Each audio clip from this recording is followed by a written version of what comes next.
I'm Karen McDonald, Adult Services Librarian at Eastham Public Library, and I'm delighted to welcome Ian Saxine. Dr. Saxine received his PhD from Northwestern University and teaches U.S. history and British Atlantic world history at Bridgewater University. His research focuses on colonial and Native American history, especially in New England. His first book, Properties of Empire, Indians, Colonists, and Land Speculators on the New England Frontier, was published in 2019. And this book, First Encounter, was published this year. From June to November, I've been part of an online discussion series about the quote, First Encounter, unquote. Most participants were people like me with a vague and incomplete knowledge of Eastham's past, including a few genuine Mayflower descendants. All of us came away with a more balanced view of what happened centuries ago and how it relates to our current day. I am thrilled that our group included readers from Florida to Ottawa, from Oregon to New Jersey. We have been inspired to spread the book's message throughout the country and beyond. And for this, we thank today's speaker, Ian Saxine. Thanks so much, Karen, for that lovely introduction, and thanks to everybody for coming. And it's always nice to hear when people have actually read something you've written, especially when it comes to nonfiction authors. And it's extra nice when people actually read it and say they liked it. And so that's great too. And so today's talk is going to be, since I'm assuming most people in the audience have read this work, it's going to be different from the other talks about the sort of the so-called first encounter and the early years of Eastham, the transition from Nauset to Eastham. And so instead, I thought I would use today to talk about the origins of this project and thinking about what it is that professional historians do, and how, for me, participating in this project and then observing reactions to it in a much more sustained way than I think most historians are used to, really helped me think more about my own job, and then what my real place is, and what kind of contributions it can and cannot make. And so this project began for me when I got a Christmas season email from Debbie at the Eastham Library, saying that, oh, we'd really like your input on suggesting either yourself or suggesting somebody we should talk to do this this history of the first encounter, is how she put it.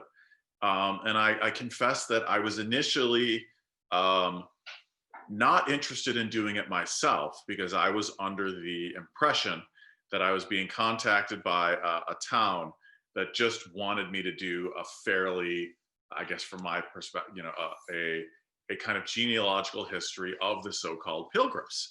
And for professional historians, along with, I think it's unfortunate sometimes, things like the Salem witch trials or 1620, because they attract so much kind of popular attention and a disproportionate amount of attention for people who maybe aren't professionally trained, that we sometimes unfairly are skeptical of the real interest of these events and their use for sort of public education and scholarly purposes. And to be clear, this is often unfair.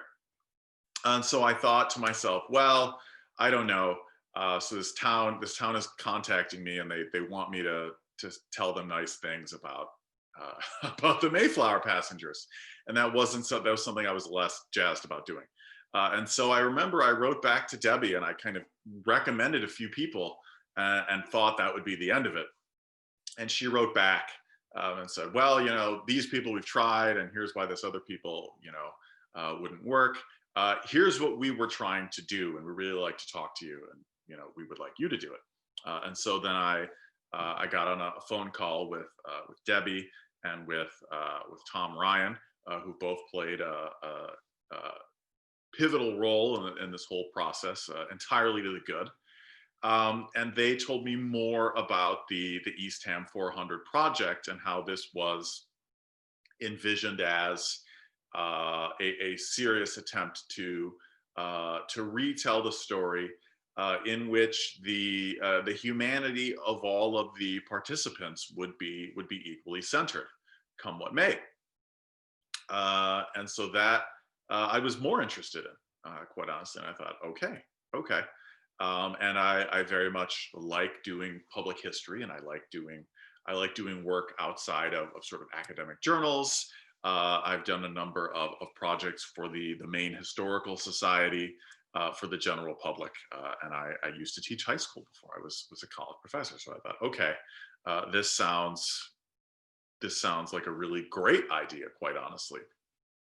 And so the initial meetings that I had with Deb and then with Tom, as well as Jim Russo, the chair of the Eastham committee on the Eastham side, they were initially set around calibrating expectations.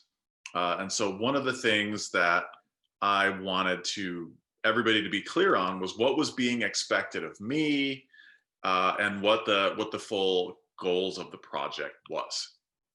And so I thought that I could bring something to this project as an outsider. And I want to be clear about what that does and does not mean, right? So as a professional historian, it's my job to try and figure out what happened, if I'm hired to do something, and then to make an argument about it. And that's what the story, my version of the story, the first encounter is. This is me. I went back and I read the argument, I read the evidence, and as best I could, I made an argument about what I think happened and why it mattered. And so therefore, I'm telling you my story. And in doing so, I am doing violence to the primary sources. I'm leaving stuff out and I'm including some stuff. And that's just inherent to the historian's job. I am not unbiased. I can't possibly be unbiased. But at least officially, I'm also not concerned with how any of my readers feel or how different audiences will make their own meanings from this. And I want to be clear, everybody is going to make their own meaning for the history that I produce or that other scholars will produce. And that's a really important part of the process. It's just not my job to do it for you. I can hope that I do a good job and that this is a meaningful, if that I've produced a text that is meaningful for you and makes you think about the world and maybe where you come from in a different way. But again, that's not my job. That's up to you. Also, I'm a non-native, and I mean that I'm not from Massachusetts. I'm not from the Cape. I have no genealogical or emotional ties to any of the communities who make up this story. That doesn't mean I don't have fond feelings for lots of the groups and people I met. Only though, quite honestly, I don't have any emotional investment in making anybody in particular, quote unquote, look good. My own civic identity as an American is not tied to the events of 1620, pro or con.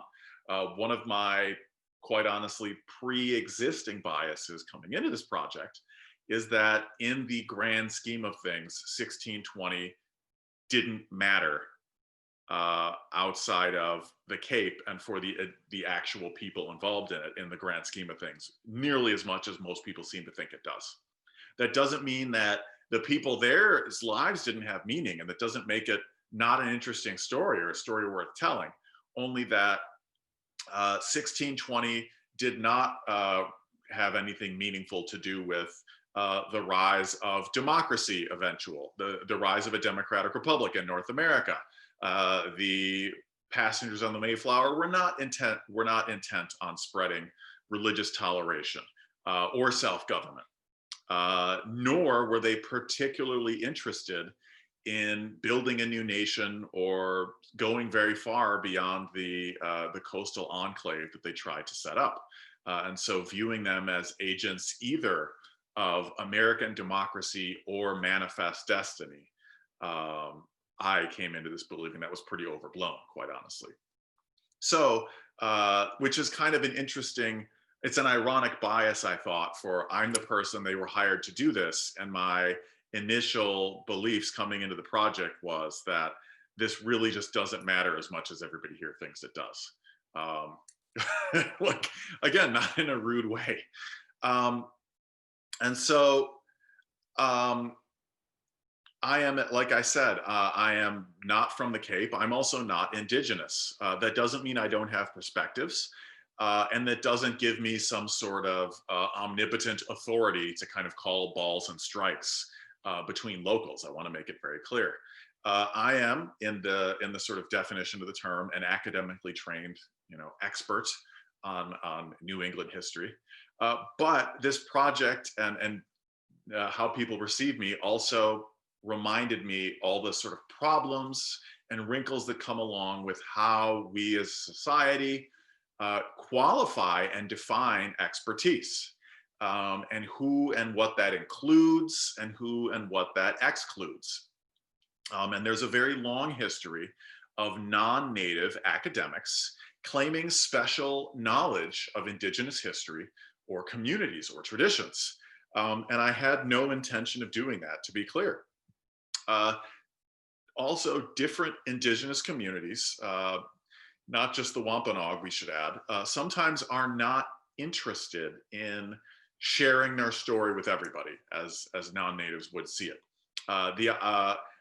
One of the things that I believed before learning more about the opinions of actual Native people is that a number of Indigenous communities really are not interested in sort of telling their story as widely as possible, and thinking that that would be overall a capital G, capital T good thing. From their perspective, there's plenty of private knowledge and family secrets and traditions and inheritances that are best kept within the community, and that have been stolen or misused or misappropriated by outsiders for various ends. And so there's a long tradition, a justified skepticism among Indigenous people across the United States of non-native academics. And so as a historian and a well-wisher, but non-native, my job is inherently, as an early American historian, it's a balancing act of doing the best job I can responsibly as a historian, while also respecting the political wishes of Indigenous communities who have been left with very limited control over their sovereignty anyway. It's also true, I don't speak any Algonquian languages. And so my expertise, such as it is, only goes so far without the aid of a host of people, including archivists, national park rangers like Bill Burke, who was a wonderful help to this project, scientists, previous scholars, both Indigenous and non, as well as members of Indigenous communities in question with their own knowledge and expertise. And so Paula Peters was the primary point person aiding the project from the Mashpee Wampanoag community. And it should be said that this project would not have been able to be nearly as, whatever good came out of this project would not have been nearly as good as it was had Paula Peters and her son Stephen Peters of the Smoke Signals Company not been involved. And so the fairly early on in the process, once I signed on, that the next stage was to for us to have a meeting with Paula and Stephen, and to go over what their expectations of the project were as well. And quite honestly, I suspect that I benefited from pretty low expectations. There are a lot of non-native people who have told and have been interested in telling the story of the so-called pilgrims of the Mayflower, who really don't, they want Indigenous people to say, yes, we give this our blessing, but they don't actually want input.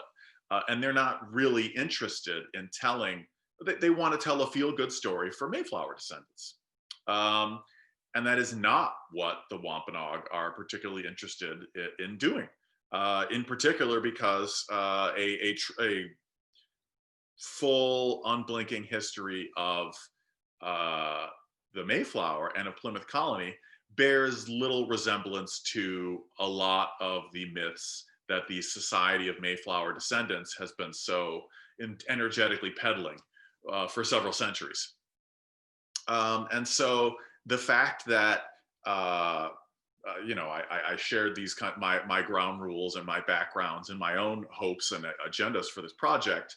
Uh, I think Paula was, I suspect, pleasantly surprised that I had read the relevant literature that she would have wanted me to read, and that I presented myself again as not particularly interested in telling the same old story. And so, quite honestly, I think that's almost a bit sad in the sense that I'm not an expert on Wampanoag history, and my own expertise is much more revolves around the history of property making and land transactions in northern New England, particularly in the present day state of Maine. And there are a number of people, not me, who have written and researched much more extensively about Wampanoag people. But again, in the community of scholars who have been interested in, quite honestly, Plymouth Colony in 1620, there just haven't been very many who have taken this kind of approach to it.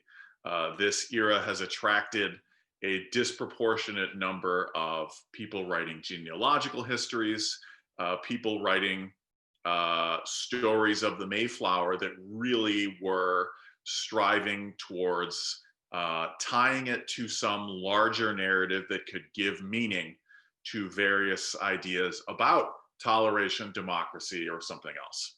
Which again, real historians will say that's just probably a stretch beyond the evidence. And so with Paula and Stephen, the meeting was actually quite brief in terms of realizing we saw eye to eye very much. And they provided absolutely invaluable guidance, keeping me from making a couple of embarrassing mistakes. For example, things like the title of the Wampanoag leader, Massasoit, was a title and not his name, which I'd mistakenly been in error about. And his name was Owasamin, and Massasoit was his title. And there were a number of other points in which Paula helpfully weighed in and saved me from catastrophic errors of fact. But the other side of this, in terms of the evidence, is that the story of 1620, there's not a large amount of evidence about the encounters that took place on Cape Cod or in the years surrounding 1620. So there wasn't a whole lot of source material for me to go over, quite honestly. This was happily for me, in some ways, at least for the investment of time, this was a fairly self-contained body of material. And this is something that everybody present, the Mashpee Wampanoag community and non-natives alike, they're all in agreement. And so we all have basically the same set of documents, and we have the Wampanoag traditions and accounts and memories of such that they have chosen to reveal at this point, and that's what we have to go on. And so nothing that I did in this project, as I was clear about in the introduction, I didn't find anything new, nor did I expect to. But to my knowledge, I'm the first historian for several decades who was trying to tell the story in which I was not privileging the Mayflower passengers as the main characters. They were some of the main characters, but they were only part of them. And in doing so, again, we have this low bar of expectations. The bar was set low enough that I was able to climb my way over it. It seems like, based on the responses of folks, which is nice to hear. Um, and so, in terms of the research itself, so that again, that process was fairly straightforward. There's a fairly narrow number of documents from the 17th century that talk about these events of these Cape Cod encounters. And I was surprised and entertained and fascinated by the doings and misdoings of all of the participants. And so I confess that I became uh, far more interested in the Plymouth, the colonists, than I expected I would. It's not that I didn't find them interesting. I find 17th century Puritans, sort of radical Calvinists, to be endlessly fascinating uh, in their um, in their devotion to their belief systems and their way of life as they saw it. And part of me is endlessly fascinated by their moxie and their devotion, even if I don't share all of their beliefs. But to me, I ended up finding that the Plymouth colony was far more relatable and fascinating in its 17th century version than than the version of it peddled by 19th century myth makers and later, in the sense that these people, they weren't very well organized. They weren't really very good at what they were doing, and so the idea that this was a well-ordered enterprise that overcame great obstacles and then that was great, uh, ignores the fact that the Plymouth colonists never managed to get legal permission to be where they were, all the way up until 1691. These people were squatters, and they were always just hoping that the king would just kind of let this slide, what they were doing. Also, they could never quite agree on the proper way to prove to everybody's satisfaction that they had a right to be where they were, and this is why. And so the good people of Eastham showed me the deed in their in the town hall, uh, one of the several founding deeds of the town, and it was signed about 20 years after the 7 founding families of Eastham moved here from Plymouth. It was signed like 20 years after the fact. And so here we have the founding deed that it's this sort of ex post facto justification to make sure, well, we better cover ourselves here. And this, of course, fascinated me because it gets to the heart of what interests me, which was how these different groups of colonizers justified what they were doing and how they proved that they really owned the land they lived on to everybody's satisfaction. And what I found in my own research is there was not a single system, a single orderly system, a hierarchy of deeds that everybody agreed upon to prove who owned what and where. And so instead, I learned to embrace the chaos. And this is again something that people who have less detailed knowledge of this era would say, well, of course, the English colonists came over and they had property and clear lines of ownership. And Native Americans, it's just a shame what happened to them. But obviously, they didn't have clear senses of property and chains of ownership and everything else.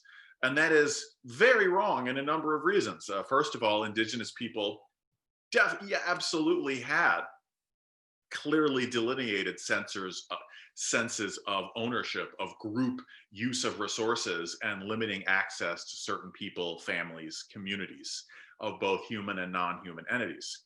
But then also the idea that everything was spelled out in black and white when the English sailed over to North America, and that it was very orderly and rational, is completely untrue. And the story of the Plymouth colony from 1620 to 1691, when it became absorbed into Massachusetts Bay, was the story of improvisation, of muddling through, and of responding to disappointment and failure, and yet trying to stick together anyway. And that's a very different story.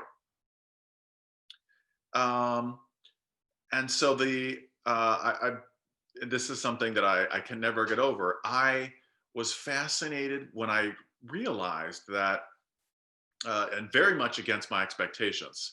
The people of Plymouth, by and large, viewed the founding as a defeat and a disappointment because it meant that their tightly knit community of believers, their congregation of their Church of the Saved, had broken apart and was separating and was not staying together. And that some of the Plymouth families were moving away so that they could find enough arable land to farm and provide for themselves. And that if you go and read the account of William Bradford, which is one of these major accounts we have of this, William Bradford, the governor of Plymouth Colony, for much of this time period, in writing about this, it very much has the tone of kind of an overbearing mother or father whose child has moved away. And Winthrop is saying, or sorry, not Winthrop, Bradford is saying, oh, and of course they still love their mother church, is how he calls it, and of course they hate to leave, but of course they had to do what they had to do. They weren't willing to stick it out here. They had to move along. And it was this very different tone than a sort of triumphalist applause for, well, we're spreading our culture and our civilization over the land. And so, again, as everybody else, I had my own biases and my own expectations for how people would behave, and what their goals and expectations were. So after the editing and the publication of this project, for me, one of the most rewarding and fascinating parts of it was getting to see what sense people made of it. And so I attended a community meeting back in the day when we could have those in person, during the, oh gosh, this would have been the summer or fall of 2019, held at the library to discuss ideas for a new monument for this encounter. And the members of the community, some of whom who had read my work, chiming in with what they thought was important and worth saying and what commemorating and how things should be phrased. And I took notes throughout, and I was struck by even people who read this work, though, how so much of the story still contains comforting language. And so people, I make a big point of not talking about the English newcomers as settlers, because if I were to come to Eastham and bulldoze your house and say, sorry, this is Saxine town now, you probably would not call it settling. It implies that your community was wild and untamed and uncivilized, and I don't think that's the case.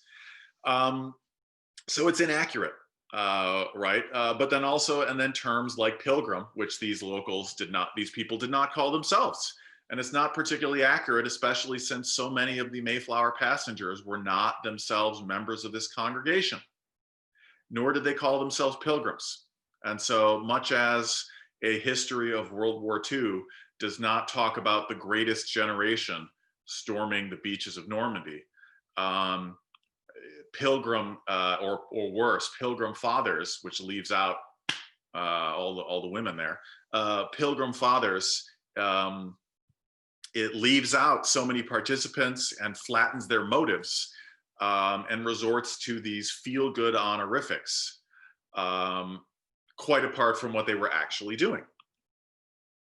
And yet people keep using this language anyway, even though they say, well, it's obviously we want to have the Wampanoags input on this with their encounters with the Pilgrim settlers. Also, again and again, I found it interesting that just we as humans, we are most tied to stories from our families and people we know that tie us to a place. And so audience members at this meeting would talk about how Well, it's a shame that there's not a written account from the Wampanoags, because it would be great if we could tell more of their story. But in the meantime, they would say our story, by which they meant the English colonizers 400 years ago. Our story is written down, so it is what it is. And then they would proceed to share family lore about relatives walking on the beach and finding arrowheads. And the kinds of things that resonated most with them were oral histories and stories and memories, which is, of course, very much akin to what the Wampanoags were doing. And yet, the descendants of the newcomers, of the English, were still eager to point to the written texts to reinforce the authority of whatever their narrative was. And so, sort of finally, as a public historian, I was grateful to participate in this, and it was gratifying to see the members of Eastham and the neighboring communities and the audience members engaging with and grappling with this story, this history that was different from perhaps their familiar one. And of course, as a public historian, right, scholars, we can only put our work out there. We don't control how it's received, right? We can be responsible and do our best and hope that our work is put to good use as raw material for change, right? But in the end, we are there.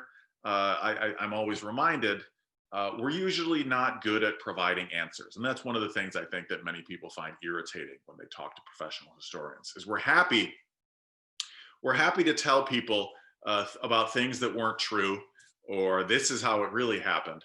But that doesn't, of course, always translate into, and so therefore, this is what you should do now. And I want to be very clear, professional historians don't believe, we would never say, those who don't know the past are bound to repeat it. Absolutely not. We would never say that, because we don't believe it is possible to repeat the past, even if you tried, because things are always changing.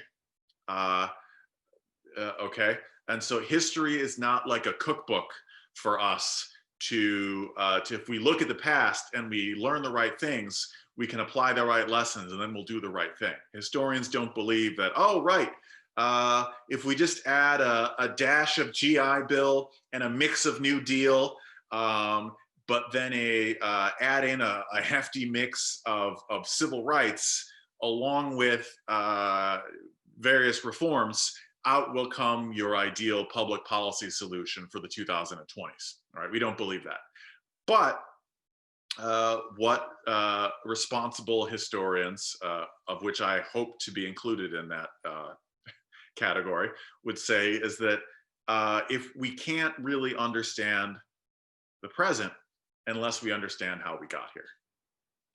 And the biggest takeaway that I hope that people got from this project is that, again, we need to be careful about the we talk about in terms of telling a story and thinking about community.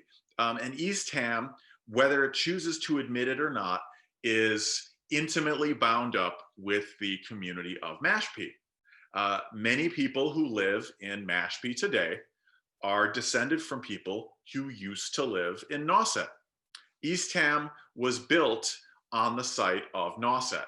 Eastham was not built from scratch. And so Eastham, rather than being established or made, this was Eastham replaced Nauset, and it was built on the site of Nauset. Okay, and some of this was active, aggressive displacement. Some of it was more passive and indirect, but it was very much a gradual replacement. But the community that made up Nauset didn't go away. They just moved right down the road, and they're still there. And so when the residents of the Cape and Eastham in particular think about their community and what that means. And if they want to commemorate 1620, I would say that a good way to start that is to fully include Mashpee in those commemorations. And so I think one of the tensions is that the many Mayflower descendants in particular want to feel good about their ancestors. And that's not the job of historians to make you feel good about your ancestors. And I will often hear things that I can basically paraphrase as, well, I know my great, great, great, great grandfather did things that I'm not very proud of, but he was my great, great, great, great grandfather. And of course, my answer is the fact that you're related to this person doesn't make them any better or worse, or you for that matter. And that's very much not in my job description, to make you feel better about your ancestors. And I would say that to anybody. I'm not telling you to feel bad about them, obviously. That's just not the job of a historian and what we're doing. And so if the goal of people from this project is to come up with a story that can make them feel good about their community today, I don't have an easy answer for you, in the sense that it depends what it is you prize about, and value about your community today, be it Eastham or Massachusetts and the United States. And one of the things that I would suggest, though, is that when thinking of telling a story that centers the humanity of all the participants, there's different ways to do it, but I think one of the compromises that doesn't work well is I will find people who will say, well, basically we want to tell the same story, but we want Native Americans to sign off on it and feel good about it. And we want to have basically a multicultural 21st century version of the old feel-good myth that was written for white Massachusettsians and white Americans to feel good about themselves. And my answer is, if you're going to give the indigenous participants a full say in this story, you're probably going to have to really fundamentally transform what this story is. And if you are, if you're searching for people to commemorate, to feel good about, that's a discussion to be, had amongst yourselves. All right. Before I derail my own train of thought, I'm going to sort of bring things to a close with that. But I would like to close by saying that I myself felt pretty good about participating in this project and seeing all of these meetings and getting to meet so many of the generous people, both among the Mashpee, Wampanoag, as well as the folks of Eastham. And I think that both communities have a lot to celebrate and be proud of.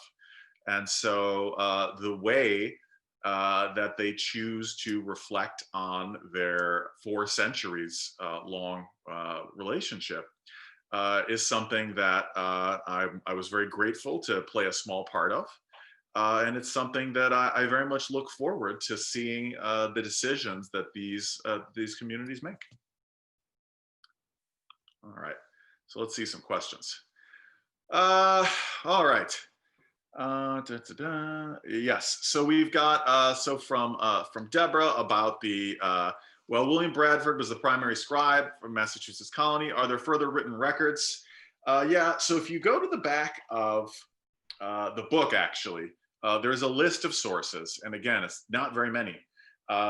William Bradford is actually not probably the quote unquote best source for the so-called first encounter, because he didn't write anything about it until 1630, 20 years after the fact.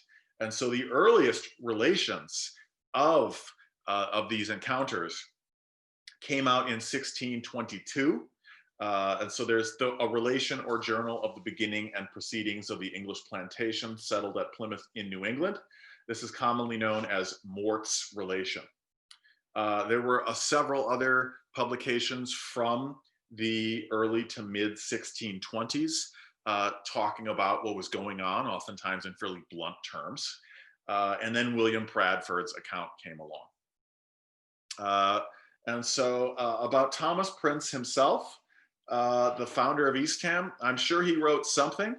If it was any, it certainly wasn't published, and if it was very lengthy, it escaped my attention and all of my trusty assistants and invaluable supporters. So to Mike, what is known about the 7 families and how they decided to come to Nauset? They're also listed in the book. I am, as a non-local who did not, I can't remember their names. They're listed in the book. And they decided to come to Nauset because, quite simply, Plymouth Town, which was built on the abandoned, due to disease, indigenous community of Pawtuxet, which had it's housed about 2,000 people in 1616. The vast majority of these people died of plague before 1620 and turned into a graveyard. And so when the Mayflower eventually chose that site, they chose it because it was cleared, and they built this town of Plymouth. But the land around Plymouth, the soil was not great. And so by the 1640s, the community, members of the community in Plymouth decided that they would like to find greater land holdings elsewhere. And so initially what happened, and this gets to another mistake, they were surveying potential plots to move the entire community of Plymouth to, quite literally, greener pastures. And maybe it was Thomas Prince or somebody else, but whoever was in charge of doing the surveying messed it up. And they realized that there wasn't enough room in Eastham to move everybody in Plymouth over there. But since these 7 families had already received permission to make the move, they chose to do it anyway. And so they decided to come to Nauset for these earthly reasons of wanting arable land and wanting more land for themselves. And for some of them, it was no doubt a difficult one, because they were the members of this dedicated congregation of separatists.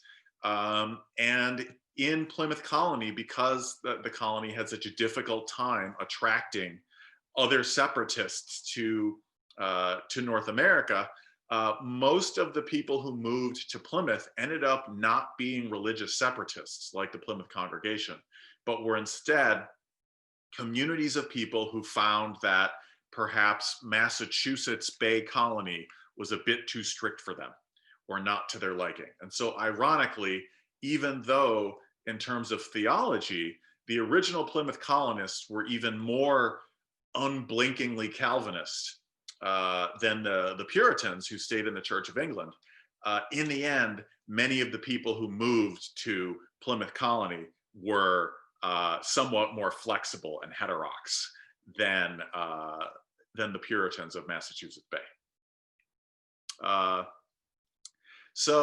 Mike, so from David, you said you went into this project feeling the events of and following 1620 were not very important beyond the local area. Did my views change in any way regarding that? In terms of the events themselves, no, they didn't.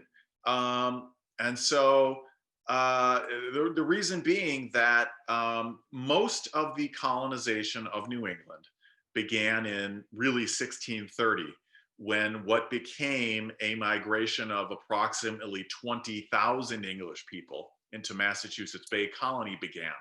And these were the Puritans of Massachusetts. Plymouth Colony contained about 300 people in 1630. And were it not for the arrival of these Puritans, it might have ultimately failed in terms of it was struggling to pay the bills and continue.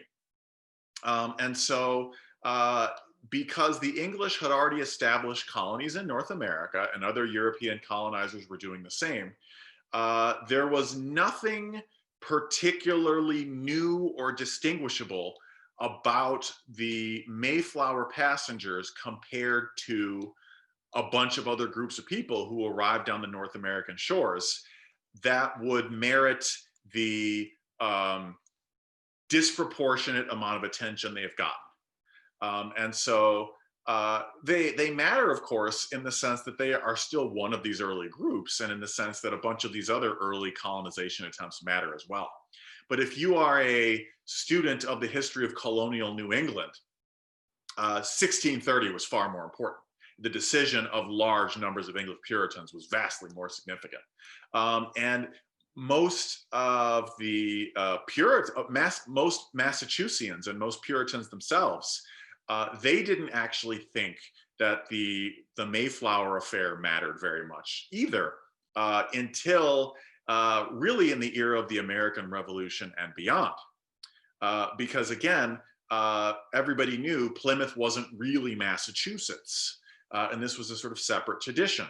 And it was a later generation that tried very hard to anchor these ideals of republicanism and self-government and religious toleration into this mythical past. And the Plymouth residents did a wonderful job promoting themselves, and I'm not begrudging them that. It's just that that's a sales pitch rather than any sort of earth-shattering importance. And the Society for Mayflower Descendants has a wonderful resource for genealogists and for archivists and collecting records of these people.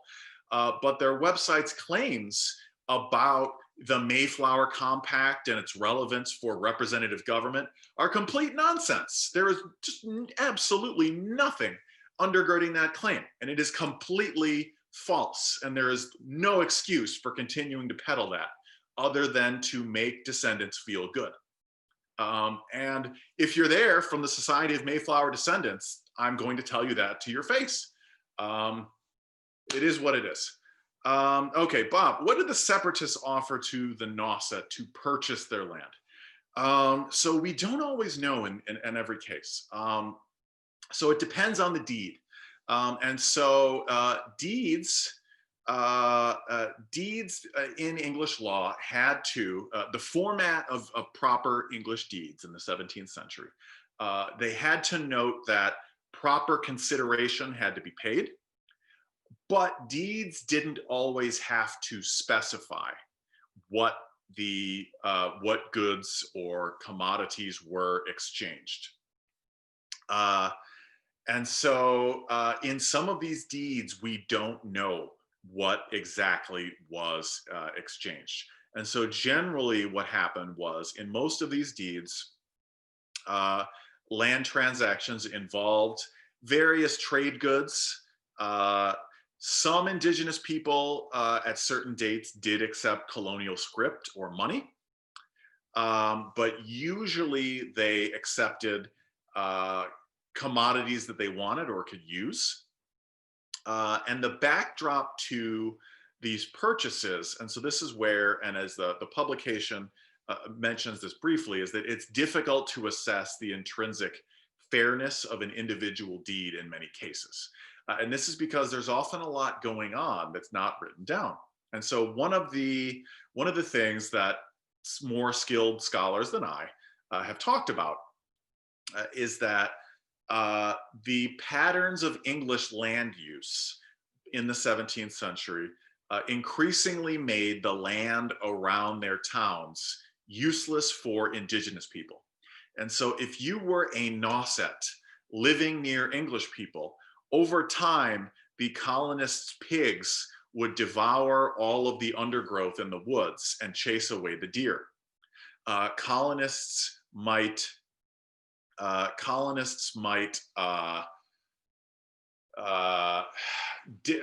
dam up streams and make it difficult to fish there, or chase away the game. And colonial livestock would wander into indigenous fields and eat their crops up. And so over time, tracts of land, even that were in common and not enclosed, would become useless for Wampanoags attempting to continue to use the land as they had. And so their choice was either live like English people or move. And so some of them chose to live like English people and try to stay. Most of them chose to move.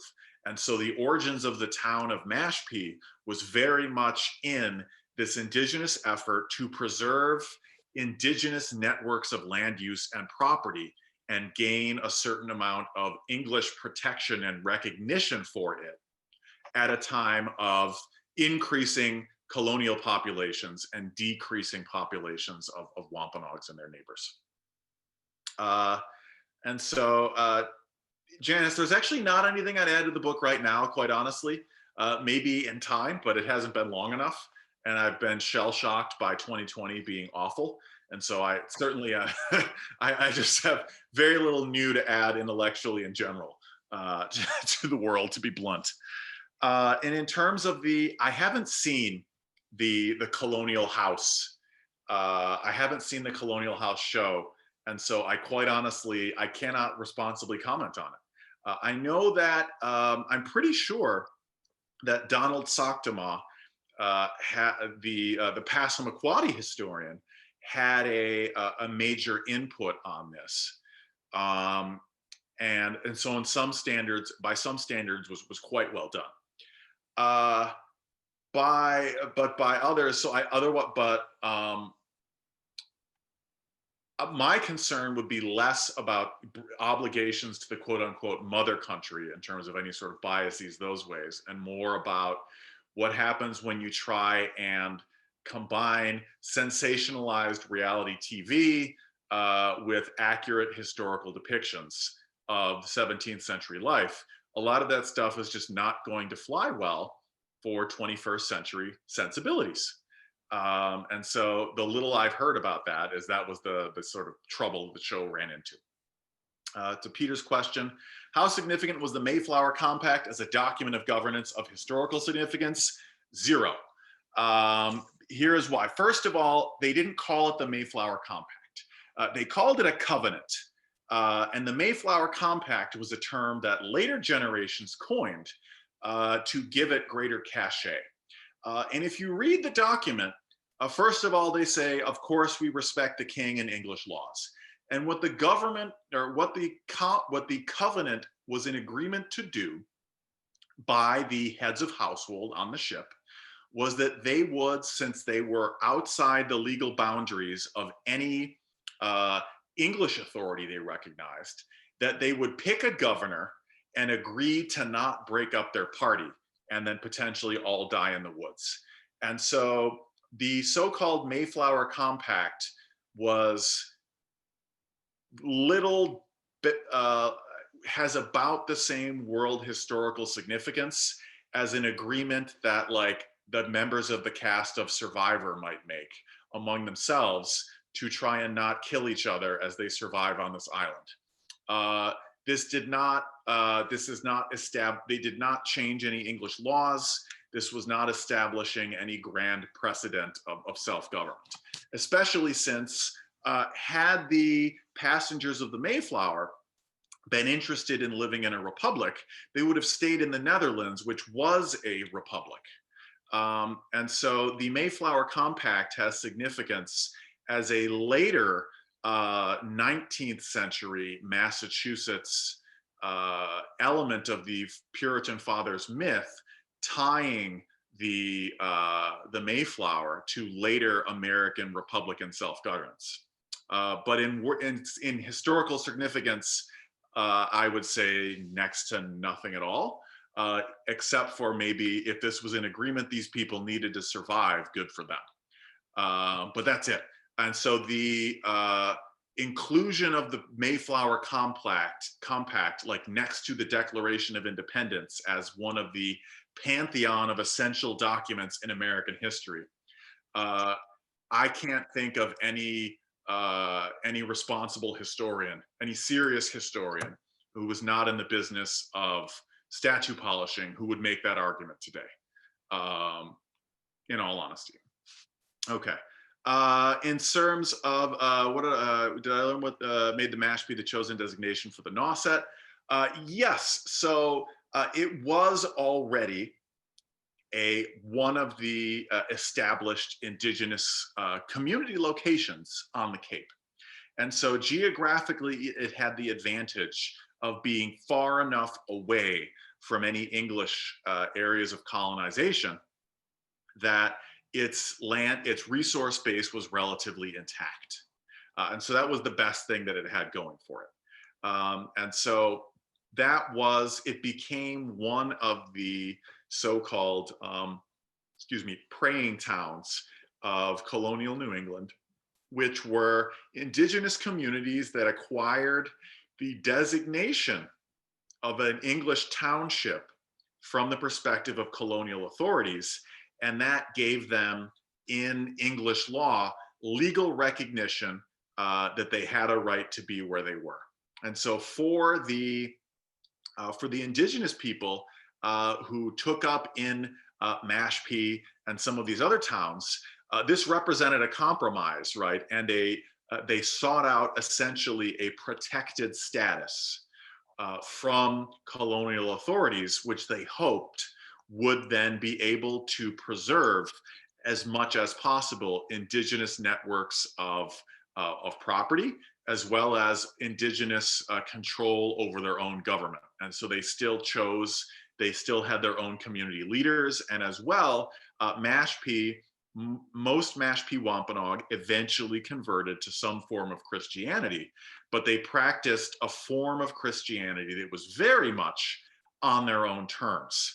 And they, for most of their history, chose their own ministers. And when that right was revoked from them at one or two points, that was one of the flashpoints of rebellion, where the Mashpee engaged in what today would be called civil disobedience in order to win these rights back.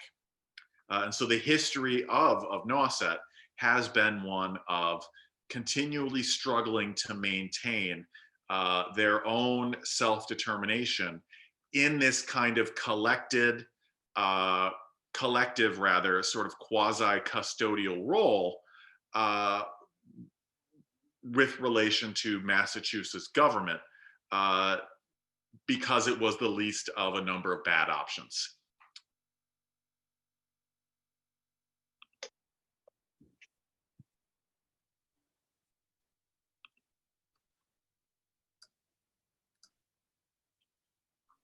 Ian, thank you so very much for this talk. The opportunity to listen to you think about all the workshops and all the research over the last year and a half is just, it was a treat.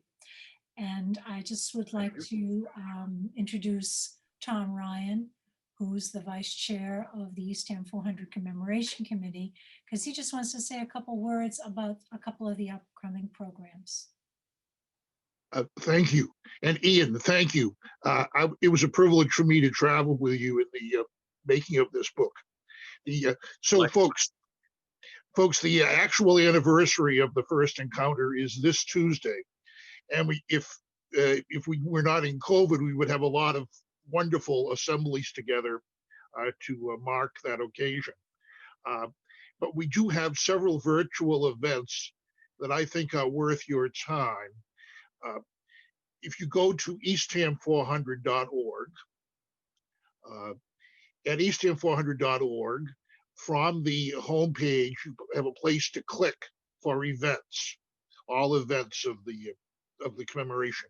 Push that, go to the events, and you will see listed there several things on Tuesday, starting with a sunrise service that is pre-taped. It's not live. Don't go to the beach looking for a sunrise service. You'll see there a special program at the Eastham Post Office, a special cancellation of stamps if you bring your mail to the post office. And then the main events will be at 10 a.m. film and an 11 a.m. Zoom discussion. And you need to register ahead, of course, for Zoom events. You'll also see listed a lecture next Sunday by Dr. David Silverman, a Zoom event for which you need to register. So all of these things under events at eastham400.org. Many of them are also on the library website. Now, because the building is closed, we know, those of us who know the library know that it's still serving us 24/7. And we're proud of that and happy for the library doing these things. So even before we're finished all of these events for the commemoration of the first encounter, the library has arranged some beautiful virtual exhibitions about our Mashpee Wampanoag neighbors. And so you can find our story, and you can find 13 Moons, both on the library website. And there will be some lectures complimentary to or opening up those exhibitions on December 15th and 21st. So you can find that information for those Zoom presentations on the library website.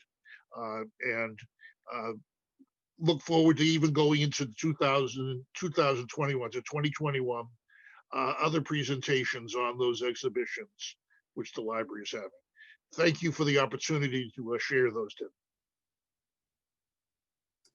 Thank you, Tom.